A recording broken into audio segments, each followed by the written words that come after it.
Well, Greg, maybe you should begin. It is 6:01, and when they come on board, they can just jump in and introduce themselves. They're late in the process. That's fine. So, Right. just reminding everybody that we're recording. We may publish this in its entirety, or perhaps edited online or on the Alliance website. Thank you very much for your contribution. We're going to start off with Sitting Trustee Luis Marino, who's been an elected official for 11 years and is seeking the mayoral spot. Each panelist will have 5 minutes to worry a topic with him. You can ask a question, you can ask a follow-up, you can ask another follow-up if time allows. Bob Howlett is going to be the timekeeper. He'll give us a signal at 5 minutes, and he will give us another signal at 6 minutes. And at 6 minutes, I'll ask you to stop so the next panelist can begin diving into their topic. And if time allows, and it should, we'll have a 2 to 3 minute closing statement from Trustee Marino. And we want to turn over at 6:45, which is when we're expecting the second candidate to join.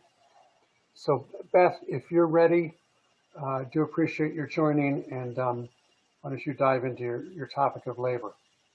Sure, and good evening, Trustee Marino. It's a pleasure to meet you, and thank you again for joining us. My name is Beth Chevry, and I'm an executive board member on the Sustainable Portchester Alliance.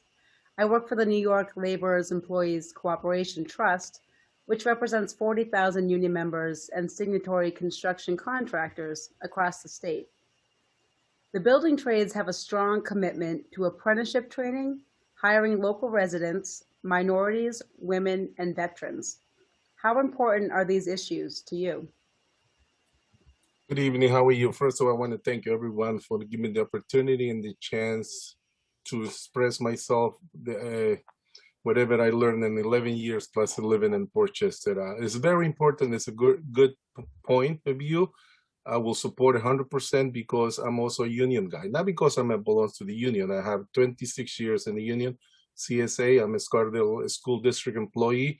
And by the way, I'm just going to give you a heads up. When the time came to get rid of it, the career firefighters in Portchester, I was the only one against. I stand because I'm a volunteer for 24 years. So I'm staying. That's a thing. So that's a good topic. I mean, create job opportunity for people, and I'm with you. I appreciate your support. I guess how can you perhaps help or assure that developers will share this commitment?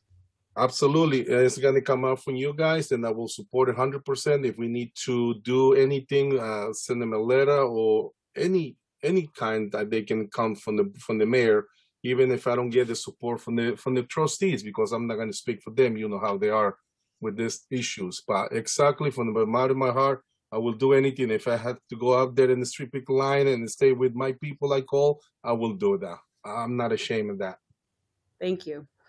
Oftentimes, developers whose plans are approved receive $1 million in subsidies with no labor standards.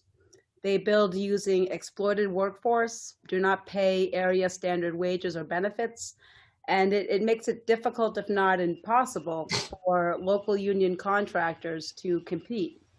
So given these and other challenges, what is your vision for responsible, sustainable development in Portchester? Probably we need to pass something. We'll imagine like some kind of law or something they can use and they can do the right thing. I'm going to give you a very easy example. And I had it, you know, the building, what they did in Willard Avenue, right in the corner, the huge building. I had to collect money for 6A employees because they never got it paid by the contractor. So I had to call them and I tell them who I was at. You know, I said, I'm the village Portchester trustee. I represent these people. How can you do this?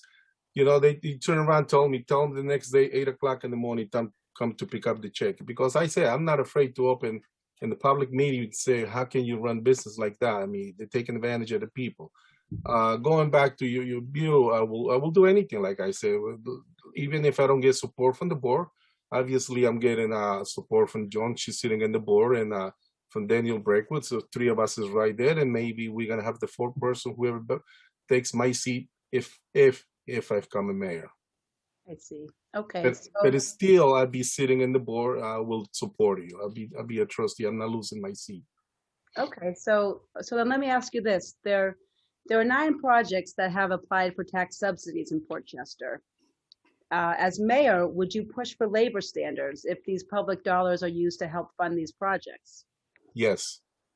Okay, great.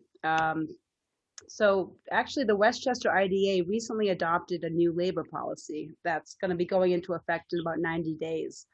Where do you stand on IDA reform? IDA reform is I don't know. I'm not happy with them. I would like to change the chair of the committee for the IDA because he's trying to give it away this village. He does whatever he wants, even he doesn't listen to us members in the board. For very easy, simple, I'm going to give you one. We have a building coming up right across the street from the train station, right? Mhm. It was original. I'm going to give you simple. I don't remember. I got so much thing in my mind. Original was for 13 story. I was okay with it, the whole board. And that's what it reads in the code and zoning, 13 story. So I bought it, you know, they wanted 15 or 16 story. I said, absolutely not. So the board, we passed and we went. So stay as a 13 story. All of a sudden, the next day, they want to change the subject. They come and present to the board. Guess what? Somebody else changes mind and they pass. Things like that, I don't like it. I mean, that's why we have it. We spend so much time, we spend so much money and this issue, and I'm gonna go by the law. I mean, whatever the zone reads for the storage high-wise, and you know, whatever they call. I'm not gonna play the game trying to violate the codes where we have it in place. I'm not gonna do that. One more minute. Oh, okay. Well, we might need your help, Chairman Ferrer, on that. Let's just say that for my last question, the mayor sets the tone for labor relations in the community. And many mayors will ask developers that are interested in projects in their area if they've met with the building trades first. Obviously, it doesn't guarantee responsible development, but it gives the building trades a seat at the table. As mayor, would you be willing to have that conversation with prospective developers? Absolutely. I'm an open mind guy. All my meetings are going to be in public. I mean, I'm not going to do anything behind door or closed doors or under the table. So I don't play those games. My reputation in the board, like I said, has been 11 years serving the board, and I'm very proud. I'm not the perfect guy, and I learn from my mistakes, but I will sit, and then absolutely, I agree with that. They should. We should sit as a mayor, yes. Well, thank you. I appreciate that and your honesty. And not only that, I'm sorry to interrupt you. Maybe I bring a couple of trustees with me. You know, you can have 4, but you can have a 3. So I will say, listen, this is project coming up. Let's go have a sit. They want to talk to them. We want to do the right thing. I will bring it to the table. Absolutely.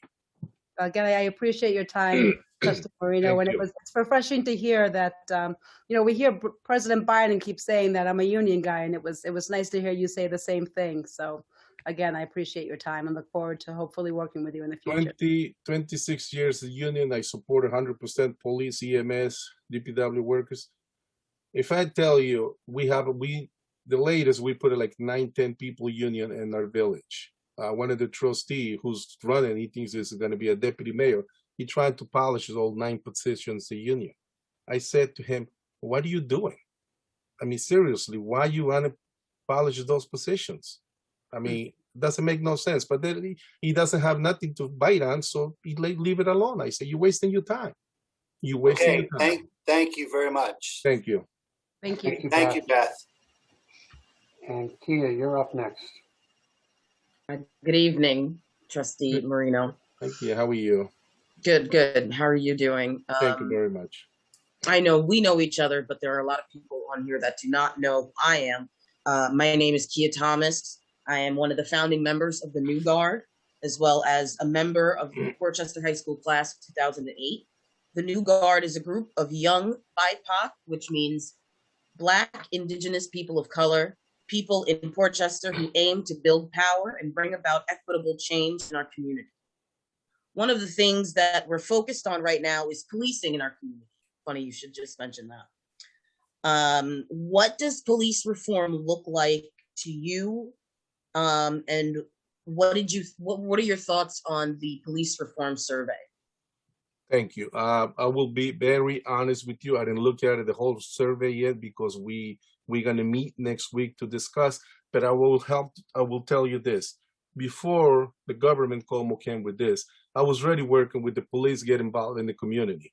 I have numerous meetings with the chief of police, St. Peter's Church, open to the public, discuss the issues between the relationship. I had a meeting with the police up in the Carver Center. So this is nothing new for me. And I believe we can make change. Always change is good. I mean, I want to see the whole feedback, obviously, and I want to have a good relationship. Like the past Chief Conway had a cup of coffee with the residents, go here, different areas. I mean, I have a good relationship. I appoint a new chief. I get a very good along with the captain. Is dedicated to our village. It's like my brother, Captain Nielsen. I mean, I'm part of his family, and he does anything to serve this village. Anything. He's got a good heart. He knows this village left and right. Thank you very much. Thank you. Another important focus of ours is, oh, I'm sorry. I have a follow-up question. What are your views on the new paraphernalia law, and would you throw support behind weed legalization, since we had a petition that got 500 signatures from the youth in Portchester and beyond in like less than a day? So what are your thoughts on that? You saw my support and you saw how I voted, right? So I voted against it when they presented it, and then I will support it. Absolutely.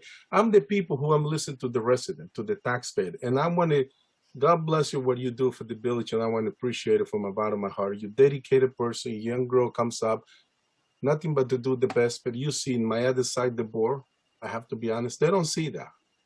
I don't know, because you don't have to be Hispanic or Black to realize what year we live in or how we live. So I pray for you. I swear that you do an excellent job with the community, and I want to thank you. And anything I can do to build up this relationship better, I will do it. But you see, going back, you see how I voted against. It was 3 people against 4. Absolutely, I support it.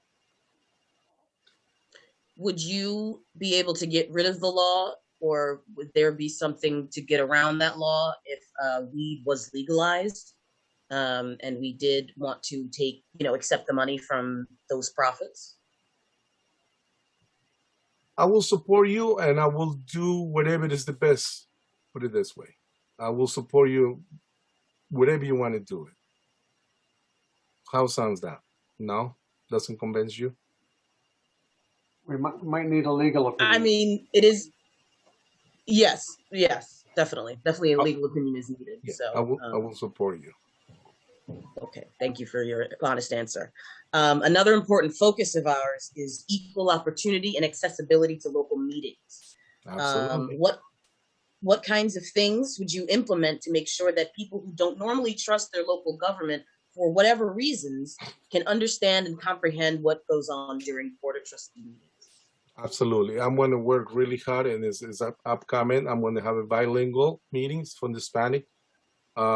Anything else I can do, and I'm going to take it away, that nonsense to me, work agenda meeting before the meeting. So I don't like that, because not too many people, they can go and discuss, talk about the issues. I want to have a transparent meeting in front and everybody. I'm not going to do anything hiding. I'm not going to hide anything. So we have it right now. We have agenda like before the meeting. So this is the new mayor come up with this. It was never before. I've been 11 years. So you can go discuss a few issues, and when you come back to the public, you already know. So whatever chance you give it the public to discuss, to me, doesn't make no sense, because we pretty much make decision, correct? So I'm not going to go for that. I'm going to take that out of the agenda. Okay, thank you very much for that answer. I don't have any other questions, so I'll yield my time to the next panelist. Thank you, Kia, for participating.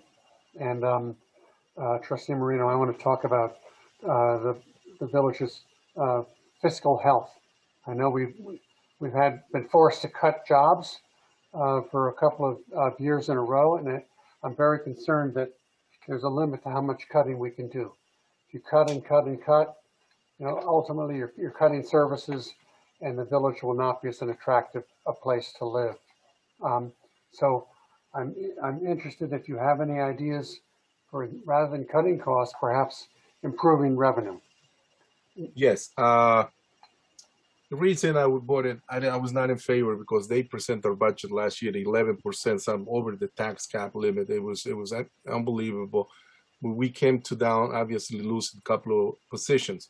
But as you know, I'm going to work hard this year to keep our tax. I mean, we're going to go up, obviously, 1, 2, 3, whatever, but we're not going to break the tax cap.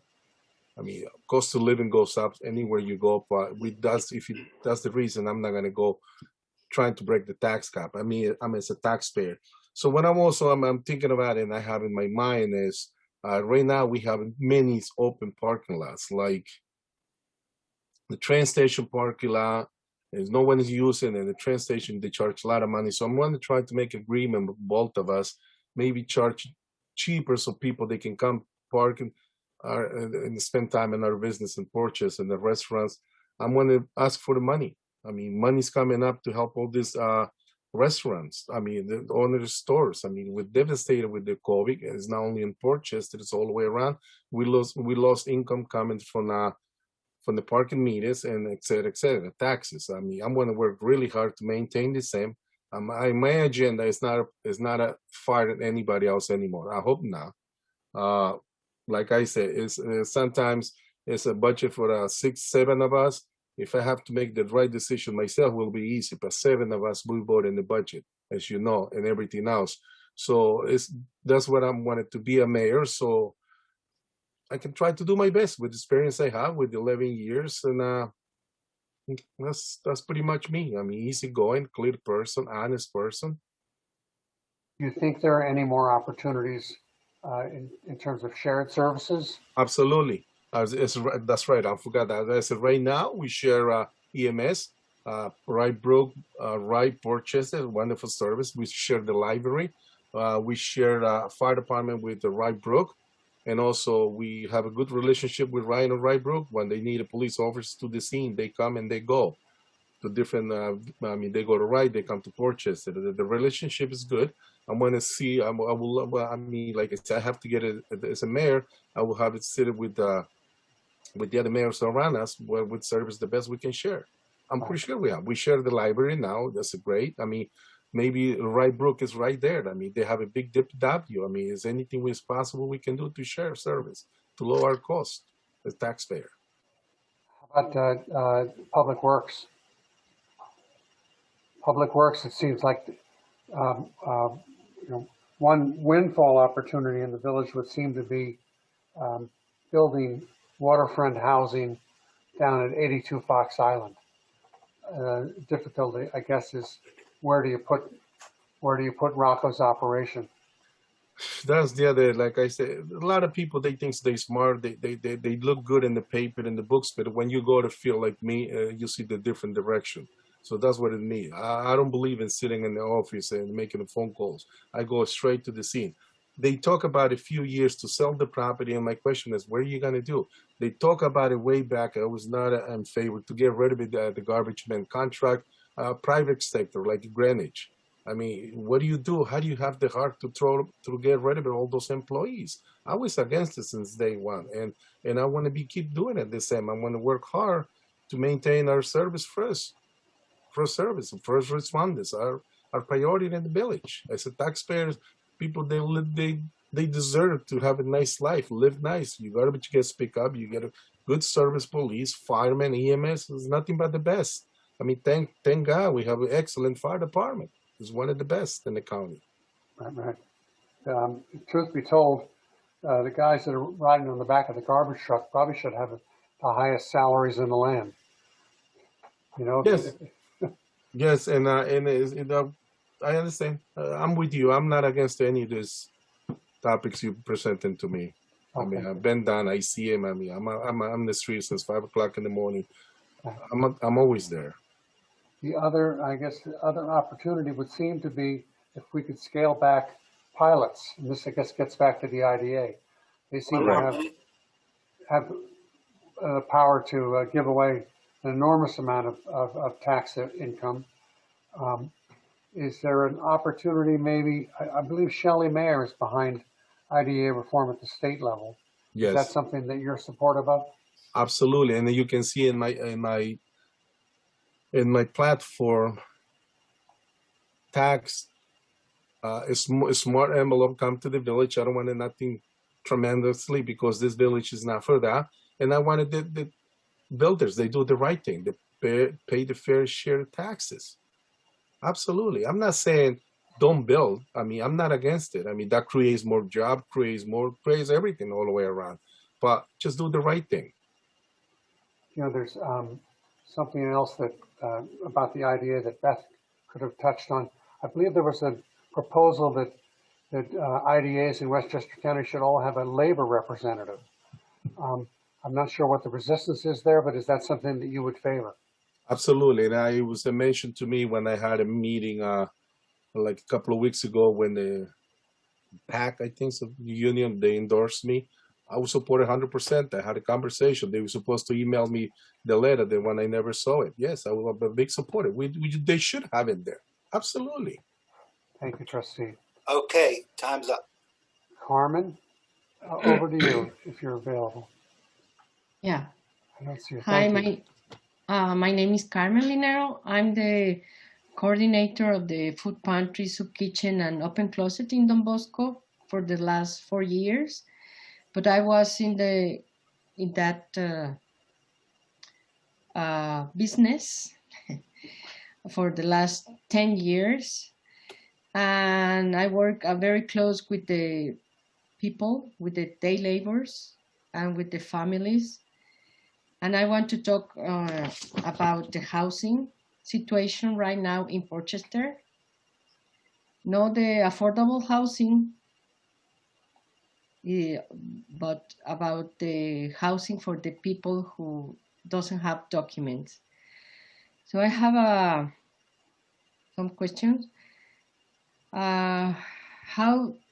What do you think about the situation of the low-income workers, the day laborers mainly, and the families that they are not allowed to have the affordable housing? Okay. Once again, thank you. I was part of it, Don Bosco Laborers. I was a member. Also, I was represented way back. I'm always big support of them because I'm one of those persons. I used to be. I remember when I came to Portchester in 1982. So my heart is with them, and anything I can do, I supported them numerous times. I mean, like I said, I was giving that before. Carmen, I mean, a lot of those people, they were not getting paid when they used to work in we will at one of those big buildings. So I will fight for them. I will keep fighting. I will support them. It's part of our residents, and that's what is my mind is since day one. I mean, to me, it doesn't matter if it's illegal or not. They're all residents, human beings. No matter one way or the other way, they pay taxes to this village where they live, where we shop, whatever they do. We all pay taxes. Talking about housing, you said, is anything I can do? Obviously, is in our hands. We can make any decisions over them as a committee in housing authority, but anything better to represent them, I will do. I will fight for them. Okay. First of all, they are not illegal. They are undocumented people. Correct. Okay? No, I'm saying even if they are, yes. Okay. So, but what do you think about the homeowners now that abuse about the tenants? It's bad. Is anything I can do, come up with it. I will try to work to come up with something because I get those complaints every day, every day. And I'm up there, I'm calling them how they want to throw people out of the street. They make life so miserable. I get those complaints every day and I will do anything to support them. And you have some plan to regulate the rents or the security of the houses? Is no plan in the village Portchester since God knows when. Like I said, we'll look at deep into it. If I have to come up with something with as I know, I work pretty close with Shelley Mayer, Steve Otis, Nancy, and George Latimer. If I have to come up with something, I will look at it, the other village around us, what they do. We will, because we can't do anything like, the rent. We don't have control. But anything I can do, absolutely. okay? Because there is no control of that. You absolutely, and I agree with you. And I hear, like I said, numerous complaints. As you know, in Willard Avenue, right next to the laundry, they had a gas leak like 2-3 months ago, and they throw it in the street. Those people from the apartment, like 6-7 family. I deal with them with Shelly Mayer. We press on to the owner of the building to fix the problem. They just going back. It's not about working me myself. It does include a code enforcement, police department. Ms. Shelly Mayer came to help us. I mean, they got the gas back turned up. The building is safe, and people went back into the building. Originally, there was a disaster. They wanted to throw all explosives in the street. I got a phone call for 3 or 4 of them. We got together, we meet, and we solved the problem. That's what it's all about me, to help my community. Okay. Okay, I don't have any more question. About the food insecurity, I need to tell everybody that Portchester is very blessed to have a lot of pantries, some soup kitchen, and now because the pandemic and the situation, everybody want to have a pantry mobile. So it's not a problem. The problem about the food insecurity are the seniors. You think something about them? Because Yes. everybody put the pantry so far from the seniors where they live. So the seniors can go to the pantries. We need to bring them the pantries to their houses. One more minute. You think to do something about that? I will work pretty close with them. Actually, I do work close with the senior center with Mrs. Karen Nielsen. I have a good relationship. I used to be employee for the senior center for 15 years before I became a trustee. I know them really well. I will do anything to help them in different directions. I mean, we used to have a volunteers group. They used to pick up the seniors, take them to the doctor, to this appointment, because remember, they don't drive. It's a lot of things we can do. In this country, it's all about volunteers. People love to volunteer. I've been volunteering all my life since I've been in Portchester. I mean, and I love it. I'm very proud what I do for my community. I mean, as you know, I was feeding this whole time, the season, people got the COVID. I had it myself. I took a rest for 3 days, then I went back. I helped the people. I had a list every day, 70, 80 people. They were sick in the house. So we feed them every day. So this is what it's all about me. I will keep working hard to give them the best service we can, the senior, our residents, and anything I can do, I will work hard and I will do it. That's not going to be a problem. Okay, thank you. Okay. Thank you. Thank you, Carmen. I think there's still an issue, at least in my opinion, on Midland Avenue. You know, no good source of groceries for the low-income housing there in Drew. That's a hole, as it were. Something needs to be done there. But Well, I'm sorry to interrupt you. Supposedly something's going to come up in Padmar, where it used to be in the parking lot. See what's going to come to our desk. I would love to see that. yes, I agree with you. We would all love to see that. Yep. So our fifth panelist is not here yet. We'll let Brandon, you want to go ahead and fill in, and I'll try to cover if they don't arrive by the time that we're done. Of course. Thank you. Thank you, Brandon. So thank you, Mr. Trustee Marino, for taking my questions. Just some background. I am a village resident of Portchester. I was born and raised here. And in the last few years, I have taken on a role with other members to express more interest in sustainability and actively engage residents in programs. So my questions that I'm going to ask you are centered around the environment. So the first question is that the International Panel on Climate Change, the Biden administration, and the state of New York have all been collectively cooperating to invest in a cleaner, greener economy. With Portchester in a precarious financial state, what is your stance on how our village can address this problem while leveraging financial security? Right. As you know, right now we just doing we started this program with Go Green with the disposable from the food we collect, and we're gonna start that program. I'm pretty sure it's gonna be. I know the financially that's the priority, the problem number one in this village. I'm pretty sure for this program we can find we can find help. Some organizations, we can find money, and we'll go for moving forward with this program. I mean, I like it. I know I had a conversation with Mr. Carvin. He's on board with me. I work with him pretty close. We've been working for years, and I will do anything to try to get some funds for the issue, for that particular priority. Okay, and just a follow-up on that. You mentioned that you would do anything to get these funds. How exactly would you plan on pursuing those of the options available? The options available is like, for now, I'm working right now to get those funds for the Ordinance restaurant. The ones they lost business, it's the money in the state and in the government. I probably saw the news. The government is gonna provide some money to help. I mean, it's not gonna solve the problem, obviously, but anything they can come together those monies, and we're gonna apply. The village manager already is on board. We send a letter to all the politicians, included the government's office, the state government, county. They all have it. Like I said, this is not only me. It comes from the whole board, and it was my presentation to the board to get a funding, and then I will keep doing it until we get some money. I mean, it's money up there. We just have to keep an eye on it and apply for money. And like I said, I will work really hard. It's not only going to be me. Like, remember, I have my attorney, I have a village manager, I have the finance guy. So I just have to tell him, keep an eye on this and let's move forward. Like I say. Perfect. So a question kind of off that, related to sustainability. You often mentioned earlier saving money and trying to save costs where you can, but sustainable development also requires investing strategically. And so you've already expressed that you are willing to go out and partner with state and grant authorities to improve the community through the money that is offered through the state.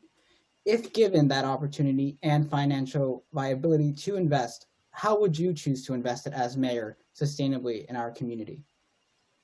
Can you repeat your question one more time, please? Of course.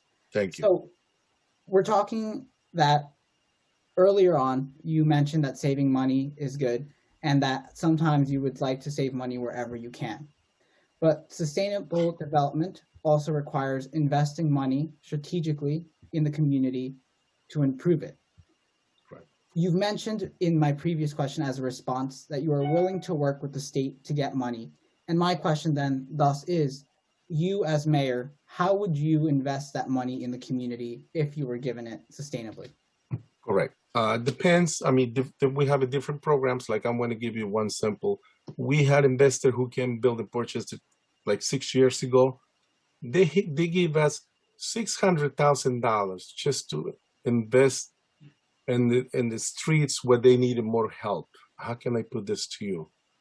Like rehabilitation program for owner homes.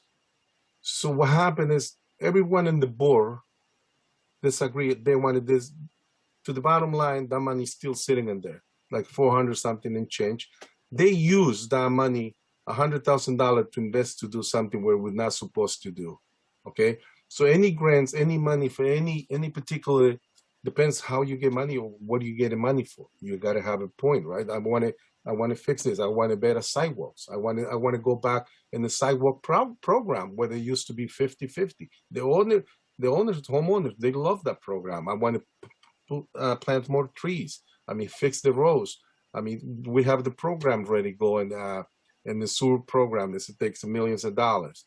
It's a lot of stuff can do. I want to create more parks, more recreation for our kids, after school programs. I mean, we can look funds, grants. We always apply for grants. Grants is good. You apply, you don't lose anything. If you get it, more than happy, more than will. You got to invest this money, whatever the reason is why you request.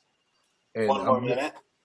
So I would, like I say, I have the experience, knowledge. I mean, I've been sitting in the board for 11 years. I've been seeing how this thing gets done, and I want to push it and do it the best I can. I say I learn every day. I'm not the perfect guy, but my heart is in the right place.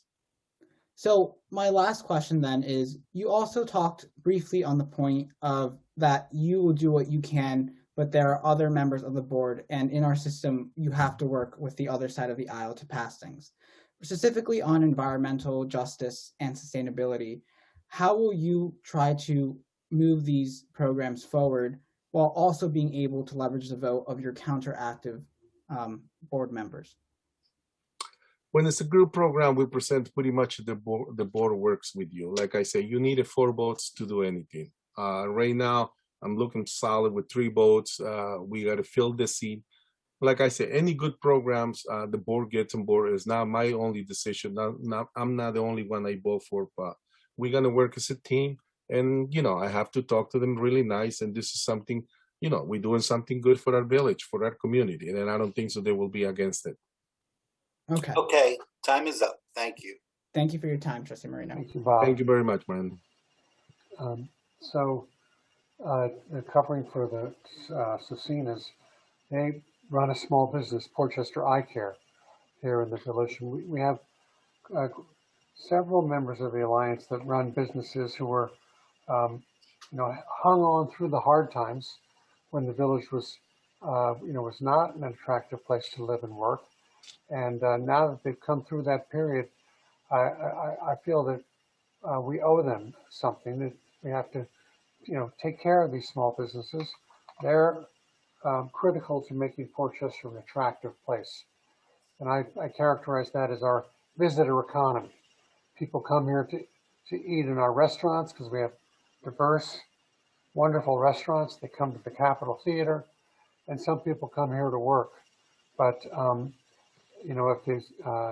if these small businesses go away, if the restaurants close, if the new development demolishes existing buildings and the businesses are displaced, then it seems to me that we put our visitor economy at risk.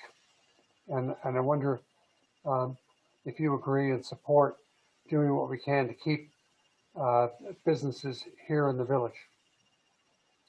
Yes, I will support, absolutely. I don't want to see it get destroyed or get out of business or leave or devastated. So one of the topics is here really good. Whoever wants to come and build, they have to do the right thing. And number 2, we have a plan in place.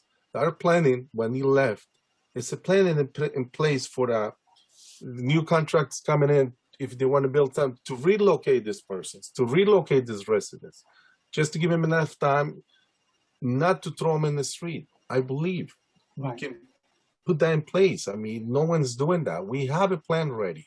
So to support them, obviously, and going back, I'm working for them really hard for the small business. I know they lost a lot of money to funding, to help with the funding. The money's coming. I know it's coming.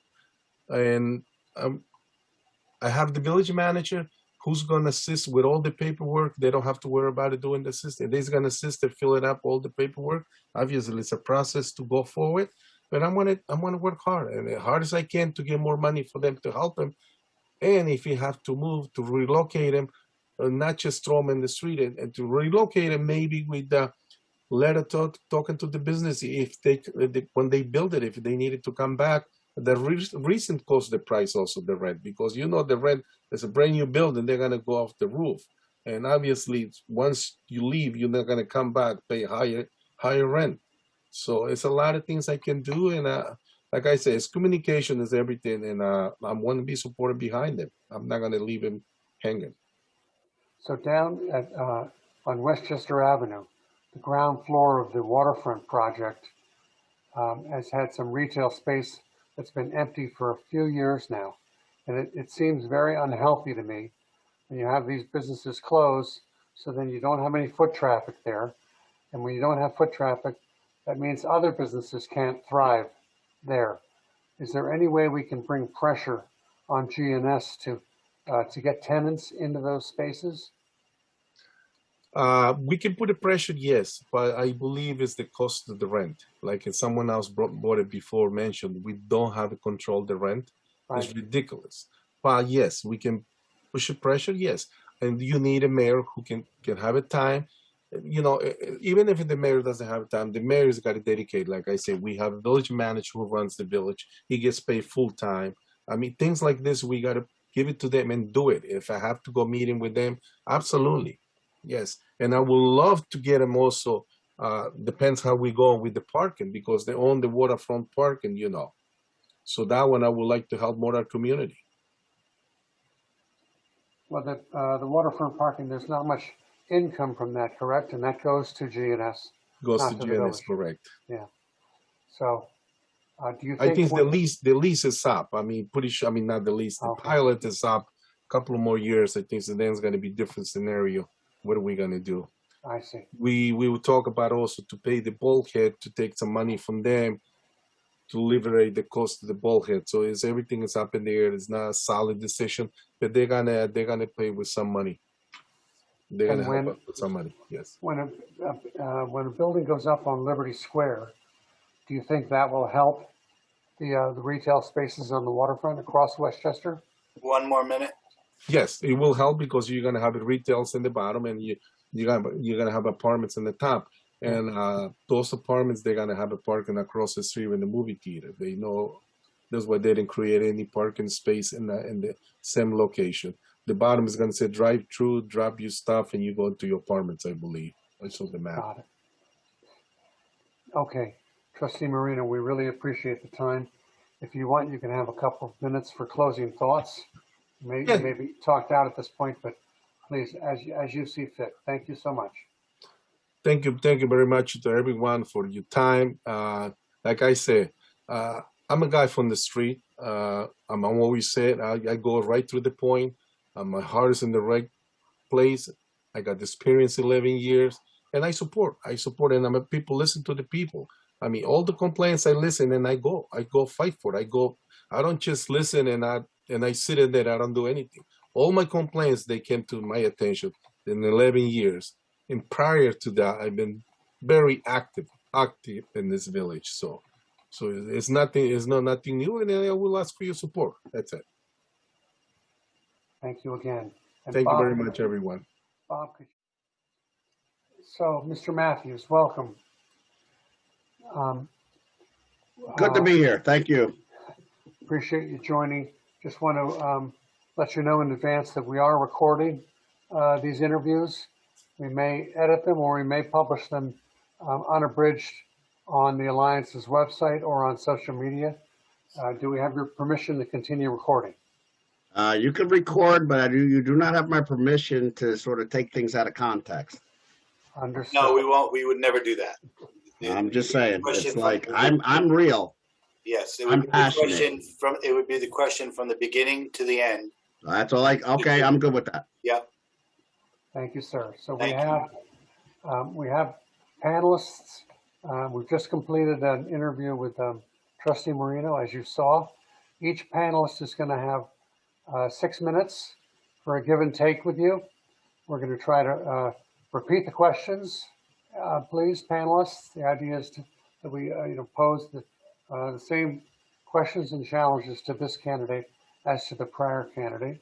And Mr. Matthews, you can see the topics that we're going to proceed through.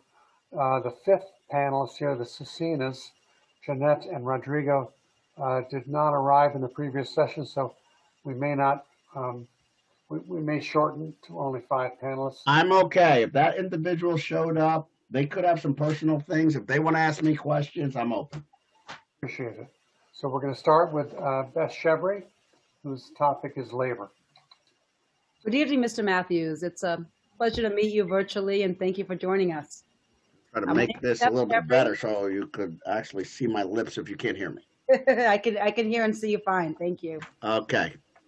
My name is Beth Chevry, and I'm an executive board member on the Sustainable Portchester Alliance. And I work for the New York State Laborers Employers Cooperation Trust, which represents over 40,000 union members and signatory contractors in the construction industry across the state. My first question, the building trades have a strong commitment to apprenticeship training, hiring local residents, minorities, women, and veterans. How important are these issues to you? I've been working with women, minorities, and veterans my whole adult career. I started with Citibank coming out of college in 1987. I went to the School of Industrial Labor Relations. And as you know, the emphasis is on, and it's a state school because, you know, we needed to have better union labor and management relationships, period. I sit on the alumni board still to this day of the Cornell Alumni Association for Industrial Labor Relations. So I'm intimately involved in labor. So yeah, I'm there. Okay. I've worked for veterans. I put together on an international basis. I'll give you a quick story. I don't know how much time I have to say these things, but on an international basis, what I did is I put together a walk bridge. A walk bridge is taking people out of the United States military and taking those jobs and saying, in terms of leadership capabilities, what does that mean? Oh, well, I ran the warehouse and distribution center for the military. Okay, let's take out what the technical skills and how that translates to industry. And you would be considered boom, boom, boom, and distribution. Okay, now you can see on terms of, because you've been out fighting our wars, protecting our land, this is where you fit in our corporate environment.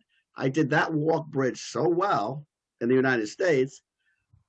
Also did it for IBM, for our biggest customer, Bank of America, because they had so many veterans in poverty and living on the streets, and they decided to do something about it, and Bank of America got intimately involved. So we built them a walk bridge in terms of identifying certain skills and competencies that you get in the military, that the people that are in the military don't understand how they transfer, but we help them transfer those skills. Women, I've been dealing with women issues for like all my life, and I continue to deal with women issues in terms of on a private level and on a professional level. I worked with Catalyst. Catalyst was a think tank in terms of a research group. And Right. their job was to understand in terms of what was going on and do the equity analysis. This is back when the reports were coming out about Workforce 2000. Sure. Okay. It seems like we're definitely on the same level of commitment. So I appreciate that, and hopefully we can share that with developers as well. But moving on for the sake of time, Okay. oftentimes developers whose plans are approved receive millions in subsidies with no labor standards. They build using an exploited workforce, do not pay area standard wages or benefits, and it makes it difficult, if not impossible, for local union contractors to compete. Given these and other challenges, what is your vision for a responsible, sustainable development in Port Chester? Where we are right now, we're in a strange place. And how we got there, I don't care. But here's where we are. There is so much in terms of that we can do for Port Chester. We're on a mill rate system right now, which if it wasn't for the unions, we would not have. So the people that work and build in our village get paid extremely well, probably the best in the county, maybe the best in the state. However, that's all due to all the things that the labor and unions have done. What we're not getting out of that is a turn on our investment. Yeah, we're paying the mill rate, and yeah, people are getting paid well, but what are they doing in terms of our kids? Where's our apprenticeship programs? None. I talked to the carpenters union. I talked to the plumbers union. And they go, well, we do some work in Port Chester. And I'm like, oh, is that why we don't have an apprenticeship program? Is that why our kids have nowhere to go but to the streets? Well, would you encourage developers and property owners to choose construction that pays prevailing wage? We wouldn't be rebuilding that wall that GNS supposedly built for us if we had two things: prevailing wage and the union involved, because they do work and they have standards and they stand by their standards. So yeah, that's a no-brainer for me. Okay. Well, as mayor, would you push for labor standards if public dollars are used to help fund projects, such as there's 9 projects that have applied for tax subsidies in Port Chester? So would you be in favor of having these IDA, are you in favor of having Westchester IDA, or would you be in favor of having IDA reform within Port Chester with policies that would assure developers hire locally, require better safety training, and obviously prevailing wage? Okay. The truth of the matter is I would love for that to be a turnkey thing right now. Hmm. But all of our development projects and all the revenue that we need has been held up. And we have created a financial situation that we may or may not be able to get out of. So here's what I can tell you, and I can guarantee you, it's going to take 2 years to sort of for some of these projects to get up and running. The ones that are currently going, you can't, like, I wasn't there, and I was always taught, don't stand in front of a moving locomotive, just let it go through. But the next train, and here's my promise to everybody, it's going to take 2 years to turn this place around, no problem. It's going to take two. But year three, and anybody who wants a project that's coming in, they need to understand what our values are and what our philosophy is. And Okay, thank you. okay. Yeah, great, thank you. Thank you, Bob. Next up is Kia, who's going to focus on social justice topics. Thank you, Kia. Thank you very much, Greg. Good evening, Mr. Matthews. It's a pleasure to meet you officially. Pleasure to meet you, Kia. We don't know each other. Some people here do know me, who I am. My name is Kia Thomas. I am one of the founding members of the New Guard, as well as a member of Portchester High School class of 2008. The New Guard is a group of young BIPOC, which stands for Black, Indigenous. I understand it. I've been doing this for a long time. Part of my thing is, I don't mean to cut you off, but I understand BIPOC better than anybody else. We're good there, and I understand the New Guard because I spoke to a couple of people from your organization. So we're good. Great. I'm glad you know what it is. A lot of people don't, so I got to explain it for everybody. Well, one of the things that we're focused on right now is policing in our community. My first question is, what does police reform look like to you? Okay. Police reform looks like to me in terms of I met this gentleman. He was amazing. And thank you for what you do. And thank you for being a leader in our community. I appreciate that. And thank you for your friends and associates that reached out to me because they wanted to listen to what I had to say. So I appreciate that to the utmost. But here's where I'm from. I met a gentleman because I do a lot of diversity training and I try to work with different groups, but he has been working with exclusively police officers and he understands more. I've never heard a greater story in my life because he was a submarine. He lived on a submarine. And he said, you know what? We don't have these problems on a submarine. I said, what? He goes, a submarine is the most diverse place you ever want to see. We have women, we have men, we have people of color, we have indigenous people. He goes, we know one thing on that nuclear sub. We ain't coming up for about 3 months. We are going down. We're not coming up till 3 months. And he built a program based on that philosophy. It's like we're all in this together. And we're never going to submerge again unless we get this right. So there's no bickering and there's no fighting. He goes, with police reform, he goes, and I want him to work with our police department because he's done it in some of the most difficult police departments around the country. I said, you are not leaving my life. I says, this is before I was going for mayor. This is just, I deal with a lot of different diversity training and styles and this, but it just made sense and it resonated with me in terms of his philosophy and why he's so successful. With changing police departments around. He goes, they need to understand their community. He goes, but they also need to be policed by themselves. He goes, you need to build a culture that they understand. Forget about we're going to put up a blue wall and this and that. He goes, that's not what it's about. Understand who you're trying to protect and why, and protect them.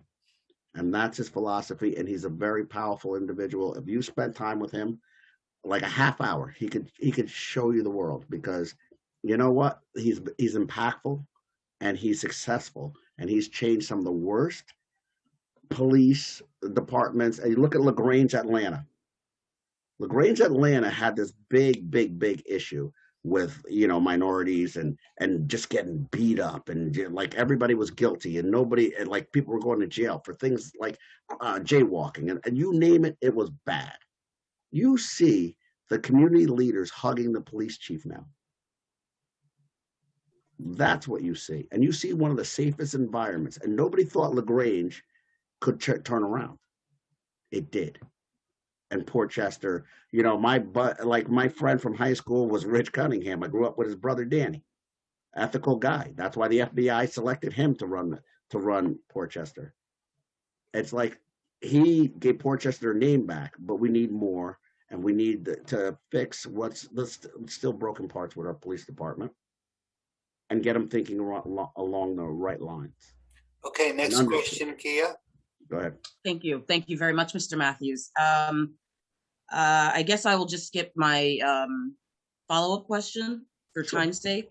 Well, you have another minute. You have a minute and a half. Okay. So then, yes, I'll skip my question for time's sake. Sure. Another important focus of ours is equal opportunity and accessibility to local meetings. What kinds of things would you implement to make sure that people who don't normally trust their local government for whatever reasons can understand and comprehend what goes on during Board of Trustee meetings? All right, Mr. Matthews, you have 1 minute. Okay, I'll be real quick with you. The understanding of our Board of Trustees, what transparency means, is kind of misguided. It just means that we have our public meeting and everybody's good. Yeah. That's not working for me. We have some commissions, and we need to have, before we even design something, we need to have the right people in the room so the developers understand what our concerns are. So you go back to the drawing room based on our discussion, and then you draw up something that meets those requirements. You don't come to us with, hey, this is what we're going to do to your village, and agree on it. Knock, knock, rubber stamp, bye. I'm sorry, that's not transparency to me. I believe in true transparency. Interested parties need to be in the room. We need to have a discussion, need to have a debate, and then we talk about, okay, what are we willing to work with? What's going to be best for the village at the end? Okay, thank you. Okay. Thank you, Kia. Thank you, Kia, for your questions. Appreciate it. Next up is myself, Greg Hamilton. I'm right now the acting director of the Sustainable Portchester Alliance, and I want to talk about the fiscal stability of the village, and whether you have any ideas for healing the village's finances. We, past few years have seen layoff after layoff, cutting of services, and I don't think that's a strategy with a good end goal. Indeed, it's going to make the village less and less attractive. So, do you have any ideas, perhaps, for improving revenues and curing the village's financial ill health? Okay. Yes. I'm not sure. I'm going to do this as quickly as I can so I stay on point. One, there's over $1 billion of unrealized revenue in this village. We have so many storefronts. You walk by, there's nobody doing business. Nobody, because you know what? I don't know if we have products to the market, what it is. Whatever it is, it's not acceptable. We have, like I said, from a developer's point, from a developing standpoint, I believe our downtown is being sold on the cheap.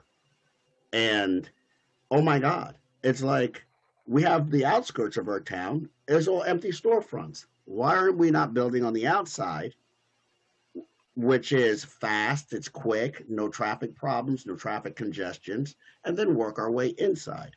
United Hospital, I can tell you my frustrations with that property, but we need to fix it, and we need to build, and we need to build soon. That's $2 million a year of unrecognized revenue just for the the village, and it's a plus $1.34 million for this that goes directly towards our school.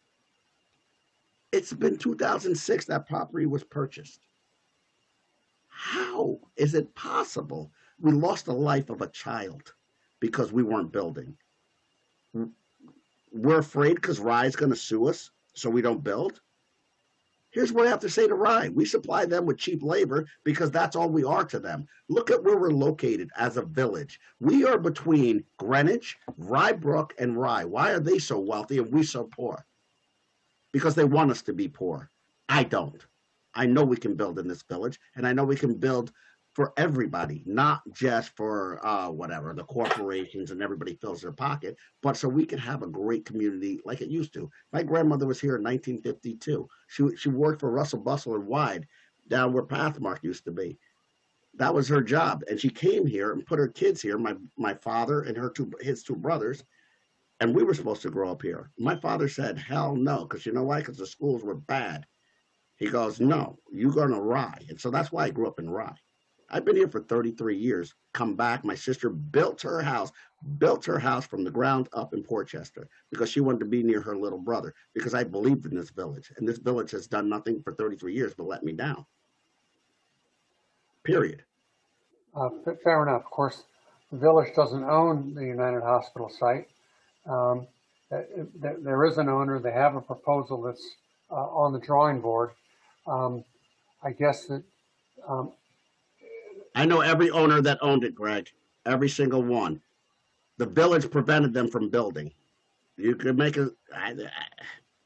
Mr. Marino tries to make excuses as to why that property is not developed.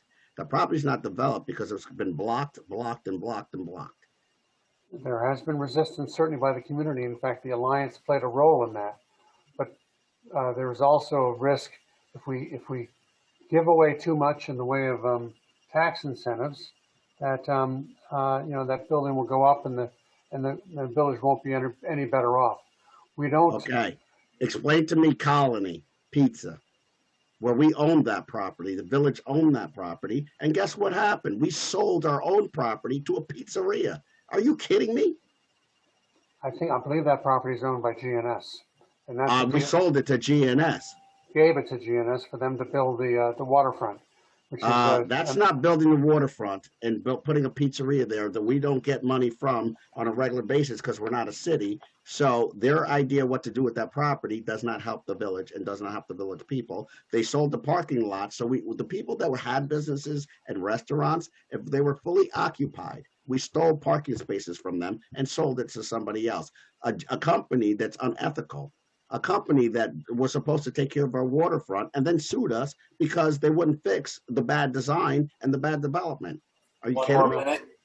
But the GNS, the issues with GNS, go back to the 1990s. Our board of trustees are the one that put them there.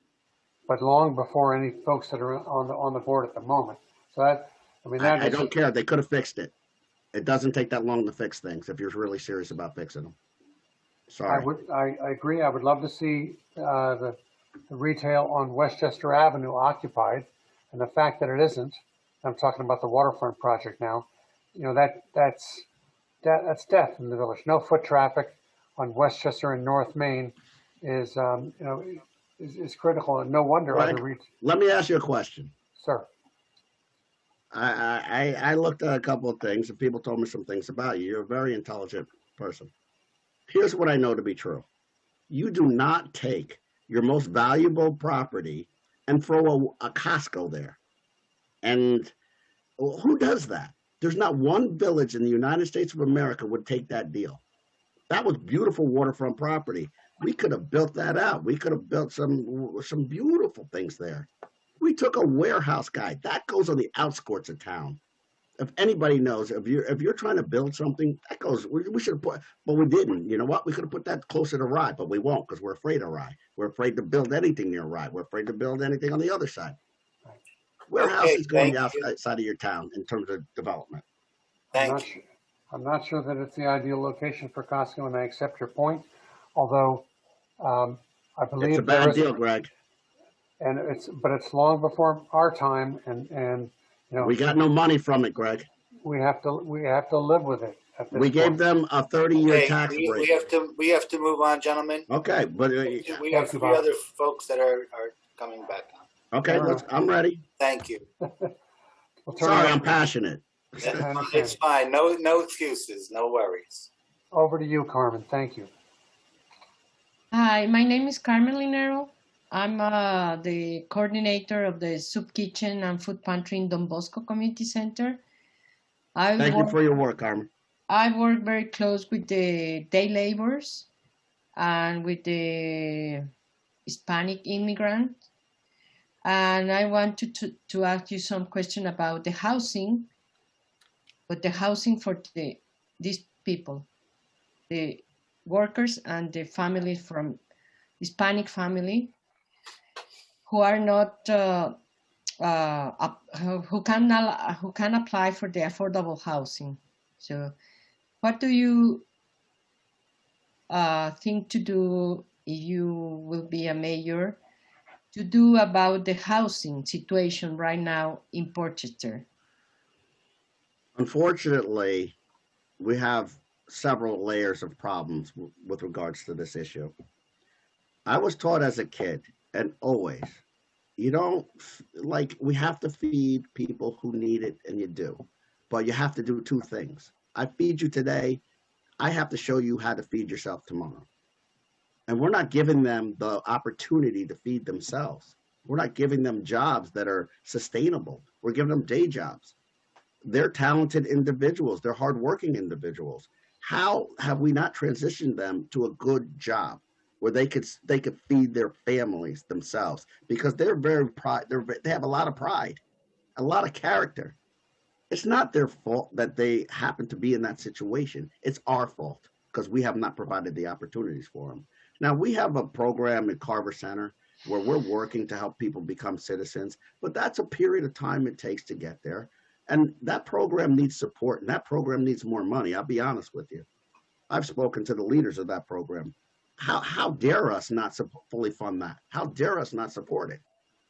I mean, my thing with the housing is, you know what? We have people packed on top of each other because the housing costs are so high.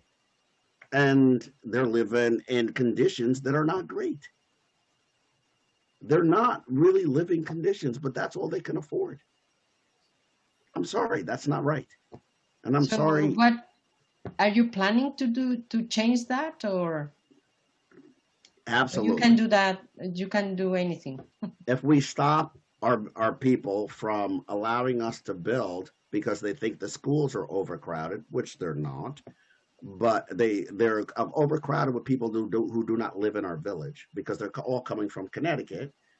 If you look in the morning, there's more Connecticut plates at our schools than there are New York plates.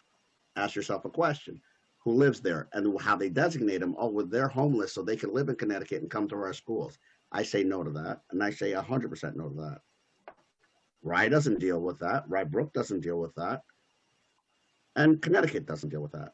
Why are we the only place to drop off and educate the whole world? I'm sorry. It's hurting us and it's hurting our kids. Our kids have a 1 to 35 ratio, and they want to learn. We're not giving them an opportunity to learn. But in terms of getting our people off the streets, we can do that. And there are places that are renovating our system in terms of that building over there, 222, and not getting people and homeowners and property owners to come in, give us your architectural plans. We have a code. If you adhere to it, fix the apartments so they're safe for our people. Safe. I want safe places. And you know what? When you have enough safe places and you make that process easier, the costs go down for making your renovations. They go down substantially. And then guess what? We get affordable housing from that. There are so many opportunities to do that. Our builders, I've spoken to our developers. They understand, here's who we are as a village. And we're going to be, you want to build? Then here's what you're going to do.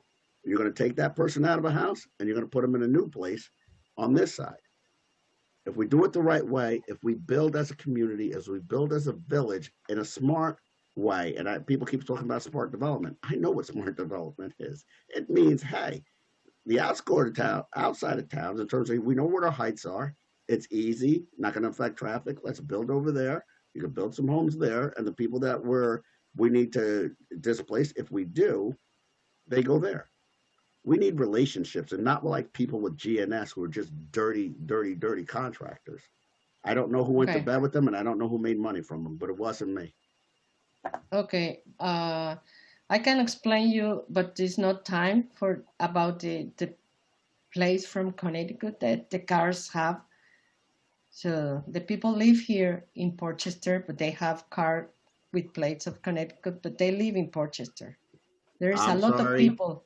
I'm sorry. If they're doing that, then they're stealing money from New York State, which actually we need money from.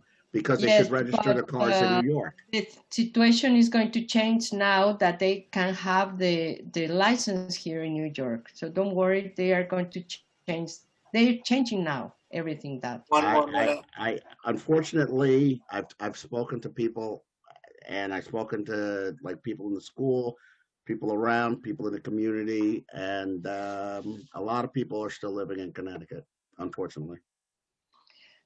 Okay, about the insecurity, the food insecurity, I told before that I'm in this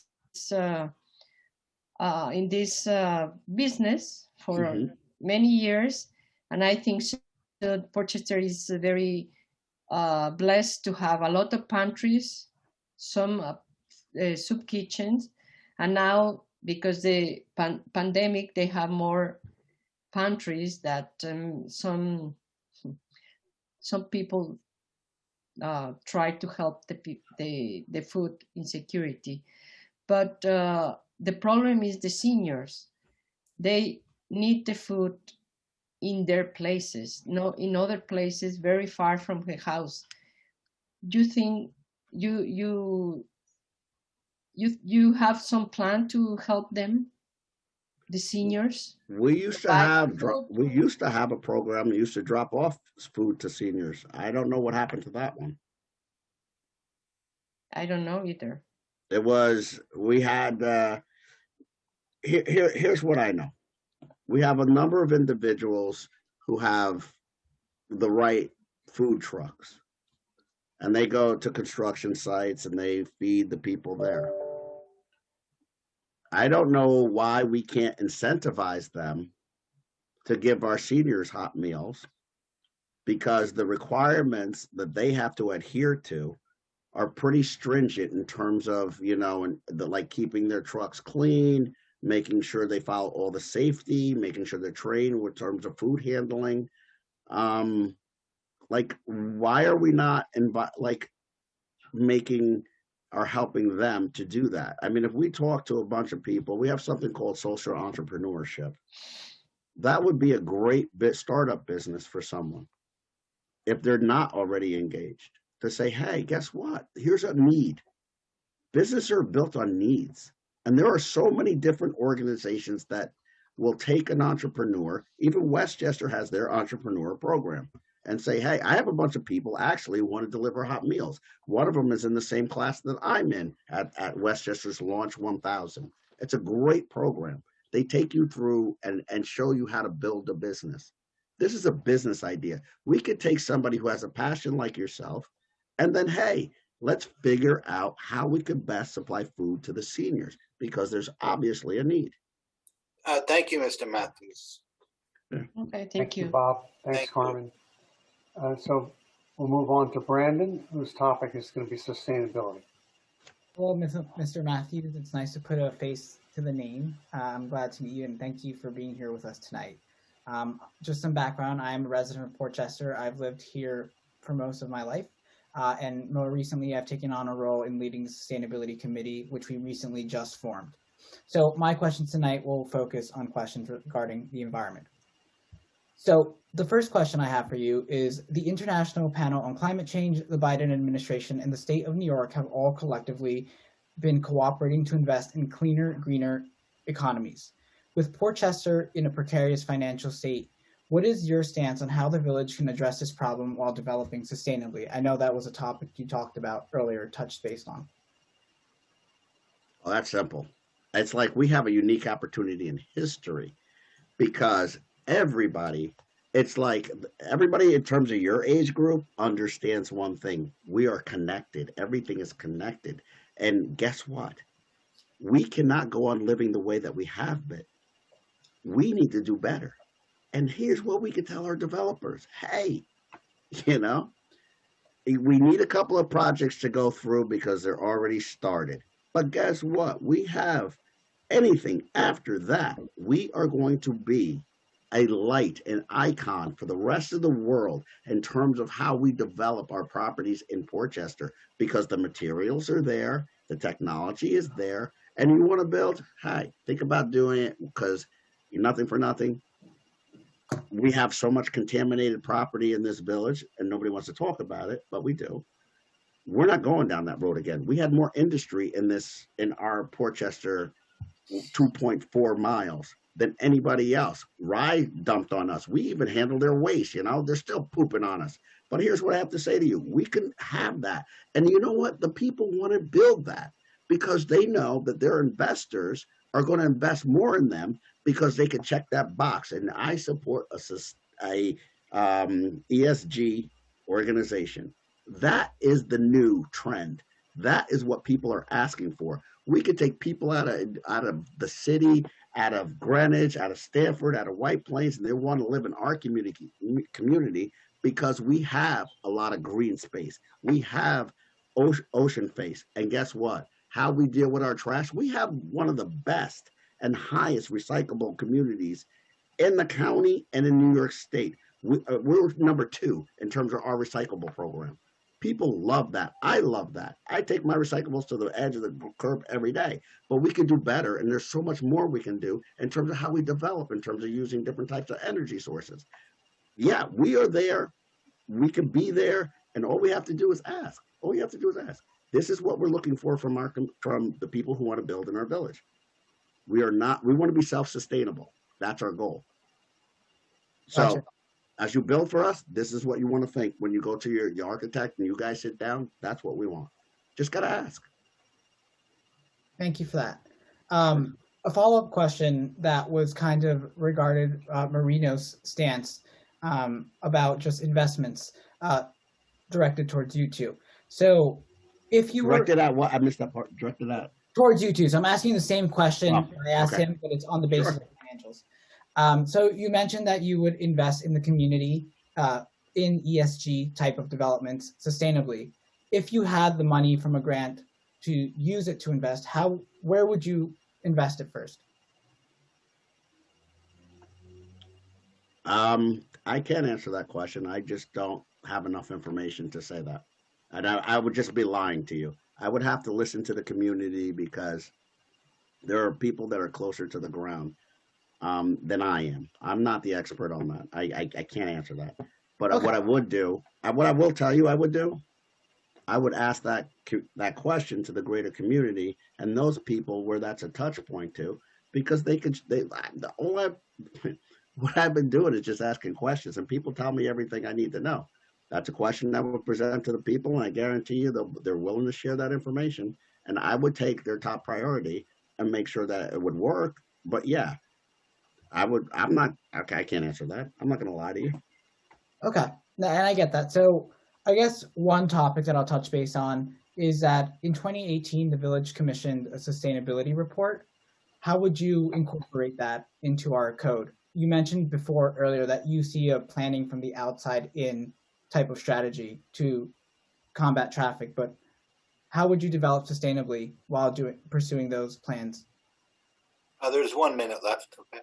Okay. Thank you. I'm not sure what the question is. I don't understand. Yeah, I can ask it again. Sustainability means a lot of different things. So if you could just break that down, could you give them an extra minute? Because I just don't understand the question. Absolutely.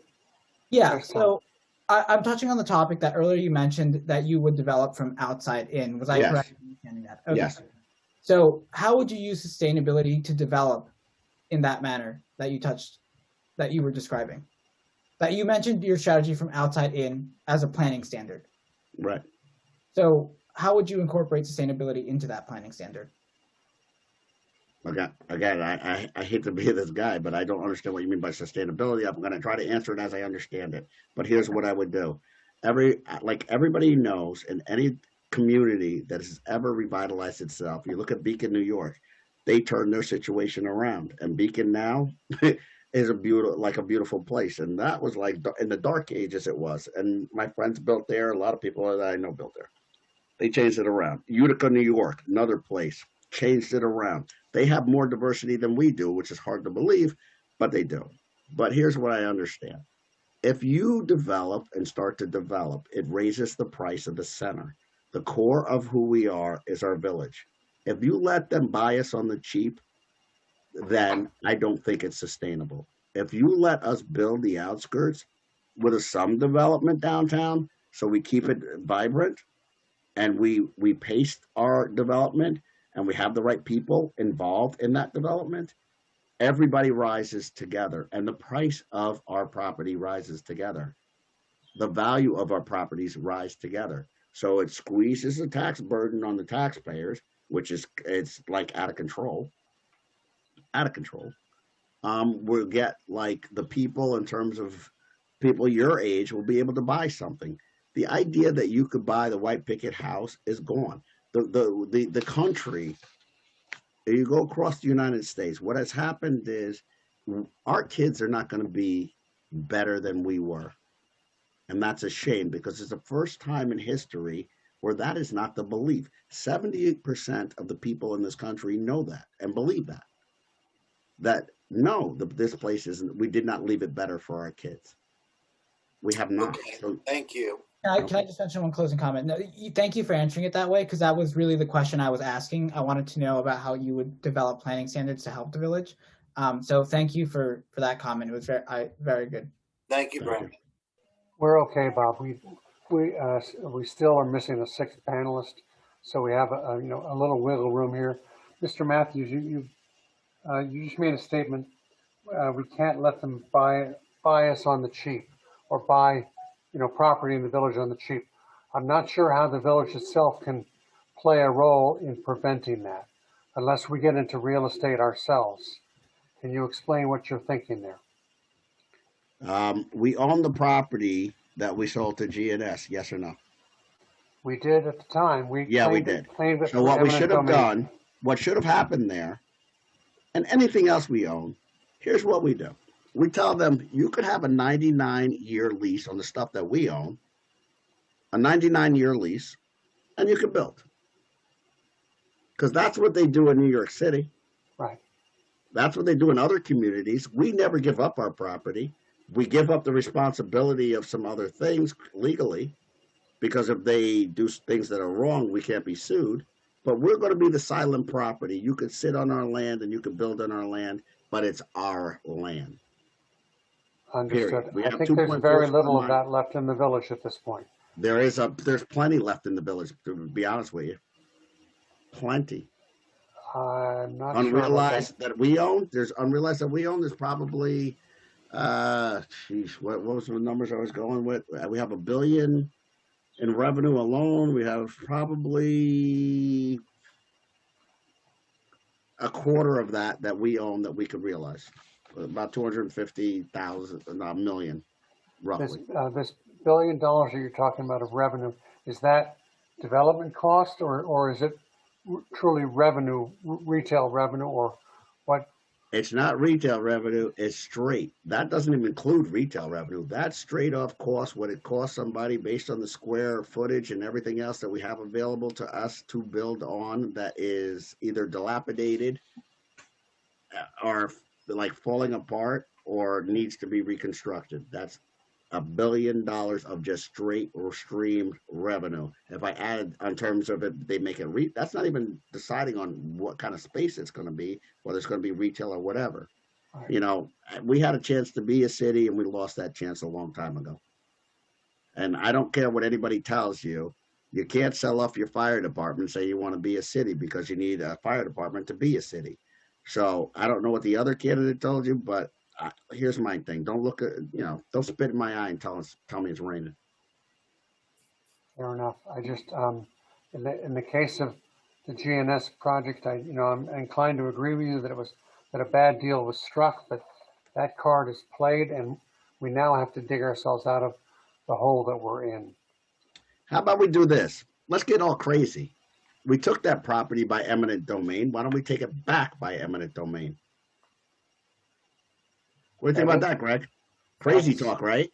That is we stole it from people that had it for years. Why don't we steal it back? That is definitely out of the box. It's not out of the box. It's not out of the question, thinking. but you can do it. We did it before. Why not now? Well, I'm not a lawyer, but as I said, that is out of the box thinking. I'll definitely give you points for fresh idea there. They've raised the rent so high that we don't have. It looks like the ghetto because you got all those open storefronts. It's true, and I wish we could put pressure on them We can. It's called eminent domain.